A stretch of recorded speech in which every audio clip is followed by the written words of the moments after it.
আলাইকুম। আজকে চলে আসছি এমডক্সের পক্ষ থেকে আমি ফারিয়া। আজকে আপনার সাথে কথা বলবো আমাদের এমডক্সের ইনবিল্ট হোয়াইট বোর্ড নিয়ে, যেটা নিয়ে অলরেডি আমরা আগেও কথা বলেছি। তো এখন কথা বলবো হচ্ছে এখানে তিনটা অপশন আছে, একটা হচ্ছে শেপ, স্ক্রিন রেকর্ডার এবং বোর্ড। এই তিনটা অপশন নিয়ে আজকে আমরা আপনাদের সাথে আলোচনা করব। তো ফার্স্ট যদি শেপে যাই, তাহলে এখানে দেখবেন অনেক টাইপের শেপস আছে, অনেক টাইপের শেপ বলেন বা ইমোজি বলেন বা লাইক আছে, তারপর হচ্ছে অ্যারো আছে। তো আমি যদি একটা শেপ সিলেক্ট করি, এখানে কিন্তু সেই শেপটা আমি এখানে কালেক্ট করতে পারবো।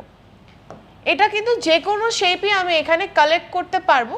তার সাথে সাথে আরও অনেক ইন্টারেস্টিং একটা পার্ট হচ্ছে আমি এটাকে সিলেক্ট করে এটার বর্ডারটা আমি অন্য একটা কালার দিতে পারবো অ্যান্ড এটা ফিল আমি অন্য কালারে করতে পারবো। So is it very interesting. এটা চাইলে আমি কপি করতে পারবো, ইনফ্যাক্ট এটা চাইলে আমি সেভও করতে পারবো।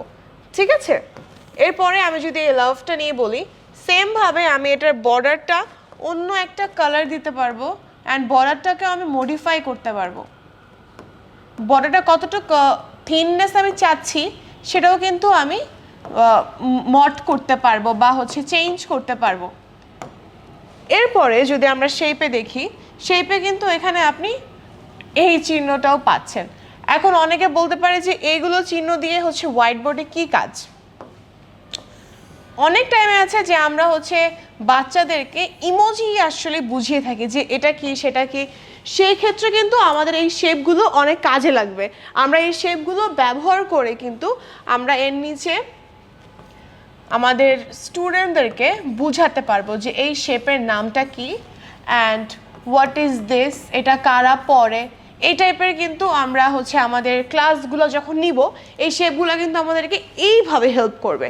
ঠিক আছে, যেগুলো আমাদের যদি হোয়াইট বোর্ড প্যানেলে ইনবিল্ট থাকে, আমাদের এক্সট্রা করে কিন্তু গুগল থেকে নামানোর ঝামেলা ক্রিয়েট করতে হচ্ছে না এই কারণে। এরপরে শেপের মধ্যে দেখেন আপনি এরকম ক্রস চিহ্নও আছে। লাইক আপনি এটা কখন ব্যবহার করতে পারেন, যখন আমি এখানে একটা জিনিস লিখছি অ্যান্ড আপনার মনে হচ্ছে this is the wrong one, সেই টাইমে কিন্তু আপনি এটা ইউজ করতে পারবেন দেখানোর জন্য যে না, this is the wrong process of the spelling and this is the right spelling. এইভাবে কিন্তু আমরা এই ইমোজিগুলো ব্যবহার করতে পারবো অ্যান্ড আমাদের স্টুডেন্টরা কিন্তু এটাতে আরও বেশি ইন্টারেস্টেড ফিল করবে। লাইক দেখেন, ইটস ভেরি ইজি। আমি এখানে লিখছি না this is the wrong and this is right. এভাবে যদি আমরা সুন্দর করে আমাদের ক্লাসগুলো নিতে পারি, তাহলে আমাদের ক্লাসগুলো কিন্তু আরও বেশি ইন্টারঅ্যাক্টিভ হয়ে যাচ্ছে। এবার আমরা কথা বলবো আমাদের আরেকটা জিনিস নিয়ে, আর এগুলো ডিলিট করার জন্য কিন্তু আমরা সিলেক্ট অপশনটা সিলেক্ট করে ডিলেটে চাপ দিয়ে দিলেই কিন্তু ডিলিট হয়ে যাচ্ছে।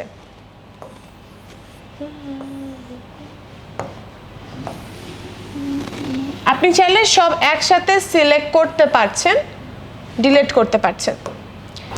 এখন আমাদের এখানে স্ক্রিন যে অপশনটা আছে, এখানে এটা আপনি ক্লিক করলে এখানে আলাদা একটা সারফেস ওপেন হয়ে যাবে। এখন আপনি চাচ্ছেন আপনার ক্লাসরুমে আপনার স্টুডেন্ট শুধুমাত্র এতটুকুর ভিতরেই লিখবে। এখন বাচ্চা মানুষ লিখতে লিখতে তো বাইরেও চলে যেতে পারে, এই জন্য আপনি এখানেই তাকে যদি লিখতে দেন, সে কিন্তু এখান থেকে বাইরে কিছু লিখতে পারবে না। দেখেন, এটা কিন্তু এইটার বাইরে যাচ্ছে না। সো ইটস আ বক্স, যে বক্সের মধ্যেই শুধু আপনি লিখতে পারবেন। আপনি যা ইচ্ছা তা লিখে এটাকে সুন্দর মতো আবার আপনি এটাকে সাইড করে নিতে পারবেন, এটাকে আপনি মুভ করতে পারবেন। মুভ করার জন্য এখানে ক্লিক করে এটা আপনাকে পুরোটা মুভ করতে পারবেন, বড় করতে পারবেন, ইনফ্যাক্ট ছোট করতে পারবেন। এখানে কিন্তু অনেক টাইপের অপশনস আছে, এগুলো আপনি ইউজ করতে পারবেন। এটা ক্লিক করলে আপনি লেখাটা স্ক্যান করে তারা হচ্ছে যে অ্যাকচুয়াল লেখাটা মানে আমাদের রাইটিংটা এআই সেটা কিন্তু একদম অ্যাকচুয়াল করে দিবে। আমি একটু ট্রাই করে দেখি, যদি আপনার কোনো লেখা থাকে সেটা হচ্ছে এমডক্স এই যে রেকগনাইজ করতে পারবে যে আপনার স্টুডেন্টসরা কী লিখেছে বা আপনি কী লিখছেন, সেটা কিন্তু রেকগনাইজ করে আলাদা একটা টেক্সটের মধ্যে তারা নিয়ে আসবে। আন্ডু যদি করতে চাই সেই ক্ষেত্রে হচ্ছে আমি যা যা লিখেছি সব চলে যাবে। ঠিক আছে, zoom in zoom out export, this is very common.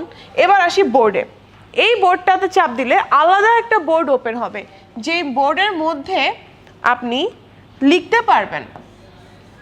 ঠিক আছে, এই বোর্ডে আপনি যা ইচ্ছা তা লিখতে পারবেন, যেভাবে ইচ্ছা সেভাবে লিখতে পারবেন, চাইলে ড্রয়িং করতে পারবেন।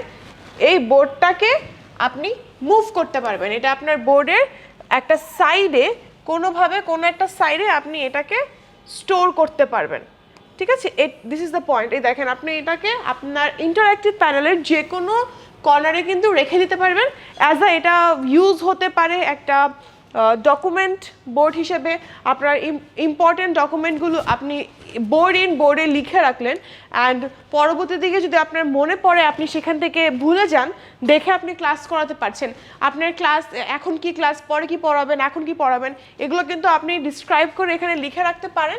এর পরবর্তীতে গিয়ে কিন্তু আপনি ওটা দেখে আপনি সুন্দর মতো ক্লাসটি করাতে পারেন। এত বেশি অপশন দেওয়া আছে, যেটা আমাদের ডেলি লাইফে বা আমাদের টিচিং লাইফে অনেক বেশি হেল্পফুল। এবং এই হোয়াইট বোর্ডটা ইউজের ক্ষেত্রে কিন্তু আপনার লাইফটাও, আপনার টিচিংটাও কিন্তু ইন্টারঅ্যাক্টিভ হয়ে যাবে।